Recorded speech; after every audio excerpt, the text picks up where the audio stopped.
eventually the clerk called his name, and he read the charges, and the judge said, "How do you plead?" He said, "I plead not guilty." The judge says, $25 and hit the ammo. And he said, "Sir, let me explain." He said, bang, $25. He said, he said, "Bailiff, take him away." So the bailiff takes him by the arm and takes him, locks him up. What? So there he's locked up in this room, and there's one chair in there and a telephone. So he's got a nickel in his pocket. So he puts the nickel in there, and he calls the boat, and he tells the executive officer, who's a Lieutenant JG. Yeah. He says, "They got me locked up down here, and I need you to bring $25 down here and get me out." What's up, Camden County, Alison Shores, Camden County Chamber of Commerce, and you are catching the 28th episode of the Getting in Your Business podcast. This Getting in Your Business podcast is made possible by our Chairman Circle sponsors, Georgia's Own Credit Union, Comcast Business, Georgia Power Company, Sparklight, Plug Power, St. Mary's DDA, TDS Telecom, and Ameris Bank. Thank you to all of our sponsors. Guys, I just have a treat for you today in the studio. I have James D. Paulk, also known as Jim Paulk, here. He is an author in our community, and I just want to know all the things. He has this book called Shaking Up the World, and I actually read it. And I had the best time going through this book. But before we get into that, I want to know a little bit about you. So first, thank you for joining me. I'm glad to be here. So, Mr. Paulk, tell everybody how old you are. How old am I? How old are you? I'll be 91 December 1st. 91. Man, that is crazy. You don't look a day over 70, I promise. So I have a question. So first, tell us a little bit about you, because I don't know if people know anything about you. You went to the Naval Academy. I want to talk all the things. So first, tell us a little bit about you and your story of how you got to the Naval Academy, because it's not how everybody gets in there. So let's talk about that. Well, I was born in the small town of Brunswick. Town of Brunswick. And it was about 10,000 before the Second World War. And we actually lived in Zuda, which was 10 miles north of Brunswick. And it was a very small community, not very many families there. And in fact, we didn't have a car. And my mother had to flag down the train to go to town to get groceries and get another train to come back. What? And my dad drove a pulpwood truck. Okay. But we had horses, sheep, and goats, and gardens, and everything. Okay. And, we moved to town in Brunswick when I was about 4 years old, so I could go to school. Okay. And I met had friends that I have today, and we still talk on the phone. And I organized a lot of the reunions over the years, and I sent out a note about once a month to keep people in touch. And that was the thing, was keep in touch. And pen pals. Yeah. Yeah. And so I kind of grew up hunting and fishing and outdoors. And I was in all kind of mischief. I got a lot of whippings when I was a kid. So you were a bad kid. Okay. Okay. Causing some trouble. And so I tried a little. I was an organizer. My best friend lived in South Carolina. Said, "Jimmy, you've been organizing us since elementary school." Yeah. And, and it sounds like you still do that to this day. I get it's a habit, I guess, or disease. I'll put it that way. Nah. Disease. There's nothing wrong with organizing stuff. Yeah. And so I did a lot of different things when I was a kid. I worked from the time when I was about 8 years old. I had to stand on a wooden box to clean the windshields and sweep out cars, and I'd get a nickel or a dime or whatever like that. So I worked a lot of different jobs growing up. I even drove a few gasoline truck and delivered gas to service stations when I was about 17 years old. Now, did you always know you wanted to go into? I had a dream that I wanted to go to Annapolis, and that was something I really wanted. And but out of high school, I didn't get in. You didn't get an appointment. So I went to North Georgia College in the mountains near Dahlonega, and it was a 24/7 military and a Okay. great military school. And I'd never been there before the day I matriculated, but uh, I thought I'd get my appointment after 1 year, but I didn't. It took 2 years. And then So why didn't you just give up after that? I don't give up. Okay.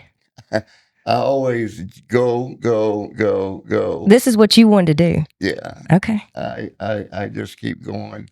And so actually, I was playing in a golf tournament somewhere in Georgia, and a friend came running out on the course and said, "Jimmy, your mother's trying to get you on the phone. She needs to talk to you. You need to get home immediately."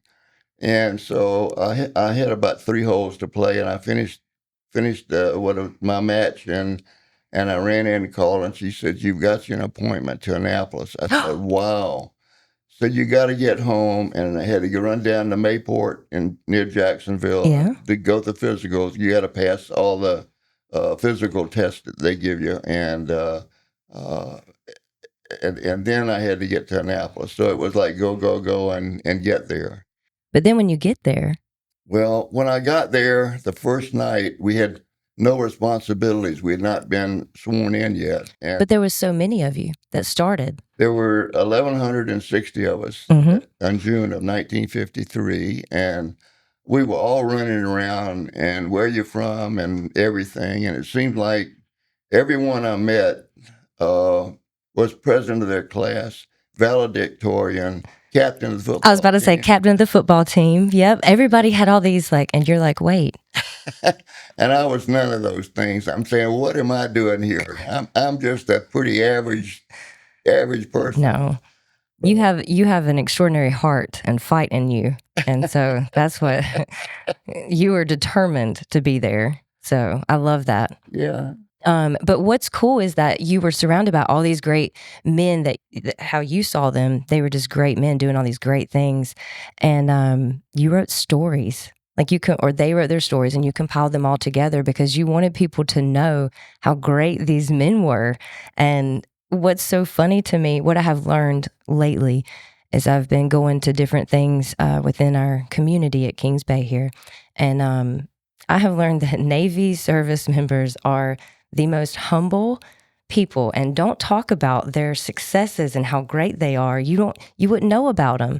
And I've been around some great people just in our community that did amazing things within the Navy. And I would never know unless I've talked to somebody else that would tell me, or I read this book, or, all these things. And it's just amazing. So some of these stories that are in this book will surprise you. I'll tell you one of my favorite ones was the one that the Auschwitz story, how you had somebody that when he was younger, he was in a concentration camp, got separated from his father, and then got back together after the war. And I just, it was just so cool. I'm fascinated with that, with World War II and those things. So that was one of my favorite stories. But what is one of your, I don't want to give away all the stories in the book because man, there are a ton and very interesting stories. I can't believe that you knew these men, And so tell me a couple of your favorite stories. I think my favorite stories is a friend, George. Let me make sure I get his name right here. Blah, blah, blah, blah, blah. Oh, George Phillips, and he was a lieutenant. Yeah. And he was captain of a seagoing tug, which is really an unusual position for an academy graduate. Okay. They would normally go into a destroyer, a cruiser, a quick carrier, or submarine or something, but a tug. And all of his crew were experienced petty officers because that's a very dangerous job. Mm-hmm. So you don't have a lot of untrained people on the boat. He had 2 chief warrant officers. One was in charge of the below decks, the engineering, and then Chief Bosun Beans was his topside. Yeah. And they got an assignment to go to Philadelphia, and there's a reserve fleet there to pick up a destroyer. And tow it around Florida and to Texas. And so they got it hooked up and got it towed out, and they get into the Atlantic and they start heading south. And they get the word that there's a storm that's brewing down in Florida. So he decided that they better not go down there and get hooked up with a destroyer behind them in a big hurricane. So they decided they'd pull into Port Everglades, which is now Fort Lauderdale. Okay. So they pulled into there and got tied up. But the night before they got in, George started having abdominal pains. Okay. And the hospital corpsman, their doctor, said, "You've got appendicitis." And he said, "We get there, you got to go to the hospital." So he's thinking about the commanding officer's got to go to the hospital. So when they get tied up and everything, the paramedics are up on the dock and they come down to get him, put him on a gurney, and there goes the captain to the hospital. Yeah. So he gets to the hospital and they determined it was gastroenteritis instead of appendicitis. And he got him treated and he got back to the boat. So when he gets there, the crew's waiting for him. Yeah. Said, "Skipper, we haven't been paid in 2 weeks. We don't have any money at all. We're in the best Liberty port in the country, and we need to get some money. But," and this is the way sailors are, "Sir, we have found out that if you take our pay records down to the Coast Guard station in Miami, that they will pay you. You can come back, give us money. We can all go ashore and have a great time." Yeah. So, and we got your pickup truck. This is the way sailors are. They get everything. They do. They always get things figured out. So there goes their commanding officer with their pay records going down Highway A1A. And Highway A1A has the ocean on one side, and it's got little strip centers and things on the other side. So as he goes down, suddenly a car pulled out of one of the strip centers, and he dodged him to the left to make sure he wasn't going to T-bone him. And he hit the car on the inside lane. He scraped all down the side. So they pull off the road. And of course, the man in the other car is just madder than the devil, you know. Yeah. And he called the police. And so the police come and gave him a ticket and said, "I'm taking your driver's license because you're in the Navy and I can't trust you're going to show up in court. But you show up in court this afternoon at 2:00 and we'll give you your driver's license back." Okay. He said, "Okay." So they go to court, and the judge is bilingual because a lot of the cases are in Spanish. Yeah. And he's a pretty ornery guy. He wasn't putting up with anything. So eventually the clerk called his name, and he read the charges. And the judge said, "How do you plead?" He said, "I plead not guilty." The judge says, $25 and hit the ammo. And he said, "Sir, let me explain." He said, bang, $25. He said, he said, "Bailiff, take him away." So the bailiff takes him by the arm and takes him, locks him up. What? So there he's locked up in this room, and there's one chair in there and a telephone. So he's got a nickel in his pocket. So he puts the nickel in there, and he calls the boat, and he tells the executive officer, who's a Lieutenant JG, he says, "They got me locked up down here, and I need you to bring $25 down here and get me out." He said, "Sir, I don't have $25. He said, "Well, pass a hat. There's got to be $25. Y'all got to come up with that money." Yeah. So an hour or so later, they show up and they get him out of the room, and they're standing in the hall. And he asked Bosun Beans, he says, "Why are you here? You're all dressed in your dress blues and everything like you're ready for inspection." He said, "Well, sir," he says, "I've never had to bail the captain out, and I didn't want to miss this." Yeah. I love it. So anyway, they're talking, and about that time, the judge comes out of the courtroom, and he sees this crowd, and he walks over, and all of a sudden, he and Bosun Bean start looking at each other. And all of a sudden, they jumped up and down and ran at each other and grabbed and started dancing around in a circle. And this is the judge and Bosun Beans. And everybody else was wide-eyed. They couldn't believe what was happening. And it turns out that these two guys were best friends in high school in New Jersey. And they joined the Navy and went to Pearl Harbor. And they were in a 40 millimeter mount when a bomb came down and blew both of them over the side. And each thought the other was dead until that moment. Really? And then, yeah. So the judge says $5 court costs. Oh. So we got it down from $25 to $5. And so then he went back to the boat, and he got on his phone, and he called his wife. He said, "Honey, sit down. I have something to tell you." In the last 2 days, I've been in and out of the hospital and in and out of jail. But I mean, he had an eventful few days. Yeah. Yes. I love it. But I mean, there's stories in this book of all kinds of stuff. You've got a funny little story with Gregory Peck. Yeah. Somebody getting candy. But your people knew famous people, such famous people around this time.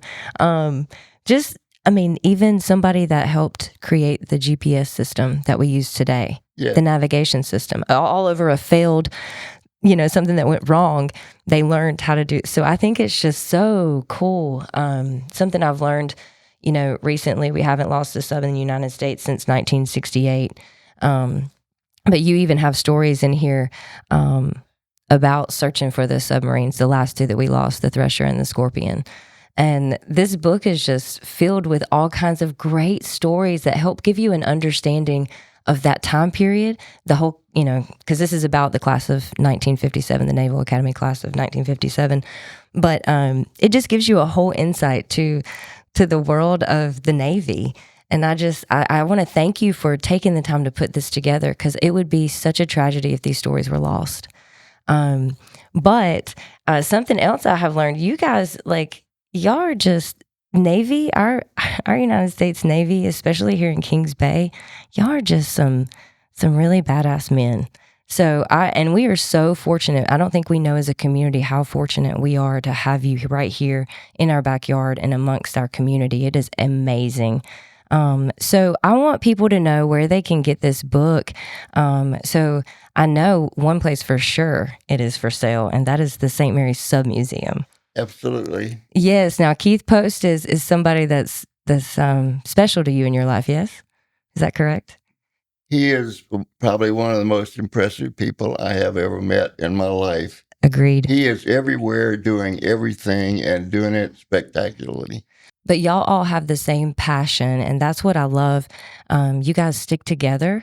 You all try to do as much as you can after your service with the Navy to keep it alive and keep the camaraderie and the unity together, and to educate people. And I just love that. We just did the World War II Memorial on Friday, and wow, what a powerful ceremony.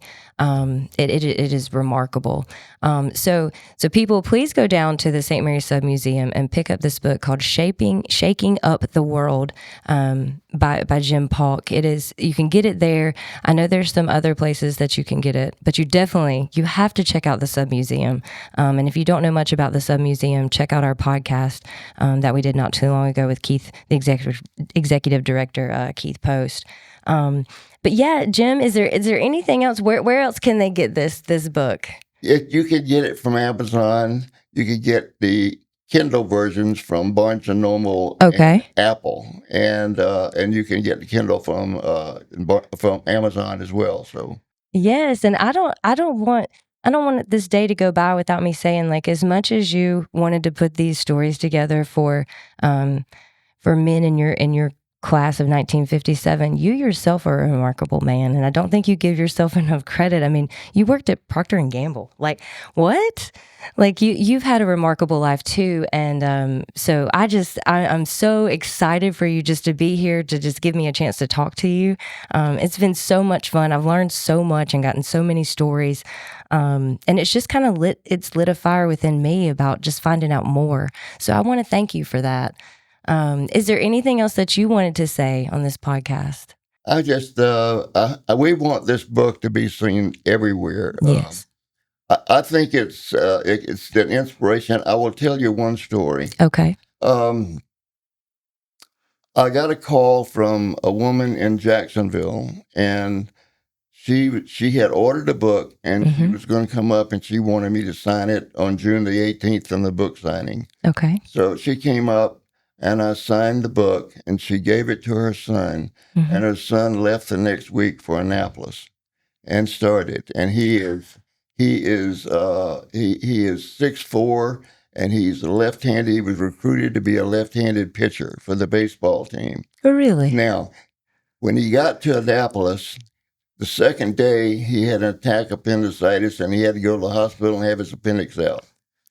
What is it with this appendicitis stuff? Go ahead. I don't know. So anyway, he gets the appendicitis out, and his mother gets a telephone call, and she said it was from a high official at Annapolis. Okay. I said, well, who was it? And it said her name was David's. And I said, she's the superintendent of the Naval Academy, the first woman superintendent of the Naval Academy. Well, a few weeks later, the baseball team was told to invite a friend to come to practice. So the other guys invited a coach or teacher or classmate. He invited the superintendent, and she came. She came?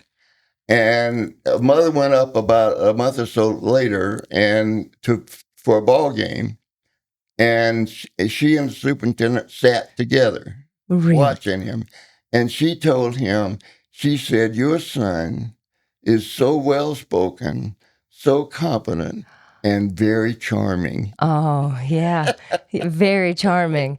Here's the thing. I know you're a baseball enthusiast. You like baseball. Yes. Yes, you've done a whole lot with baseball. We were talking about it earlier on here. See, these are all the stories that I just want to tell everybody about you. You're amazing. Thank you for being here. And thank you for writing this book for us, compiling all the stories together. I know you have another book that you also have written. But thank you, Mr. Jim, for just blessing my morning and being here. I really appreciate it.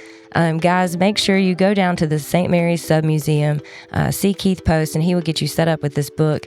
It's amazing. It's really cool. If you want to learn a little bit about some of the men that were, served in our United States Navy, you should definitely check this out. So thank you. Shaking up the world with Mr. Jim Paulk.